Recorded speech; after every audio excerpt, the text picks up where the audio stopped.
नागपूर येथे आयोजित राष्ट्रवादी शरदचंद्र पवार पक्षाचे ओबीसी मेळाव्यात आमदार रोहित पवार यांनी राज्य सरकारवर जोरदार हल्लाबोल केला. त्यांनी महादेव मुंडे आणि संतोष देशमुख यांच्या प्रकरणाचा उल्लेख करत सरकारवर थेट सवाल केला की महादेव मुंडे कोणत्या समाजाचे होते? ते ओबीसी समाजाचे होते.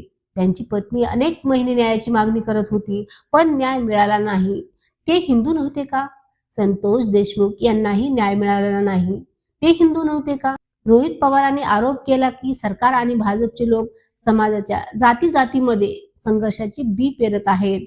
मुंबईतील मनपा निवडणुकीच्या पार्श्वभूमीवर मराठी विरुद्ध बिगर मराठी वाद निर्माण करण्यात आला आणि महाराष्ट्रात मराठा विरुद्ध ओबीसी असा वाद उभा केला.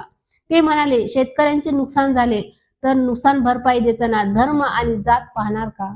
शेतकरी आत्महत्या करतो तेव्हा देखील जात पात बघावी लागेल का? याच भाषणात रोहित पवारांनी लाडकी बहीण योजनेवर देखील भाष्य केले. त्यांच्या मते आतापर्यंत या योजनेतून 24 लाख महिलांची नावे कापली गेली आहेत.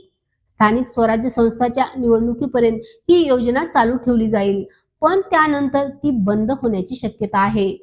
महिलांच्या सुरक्षेबाबत बोलताना त्यांनी सांगितलं की महाराष्ट्रात विनयभंग आणि बलात्काराची सर्वाधिक प्रकरणे नोंदवली जात आहेत.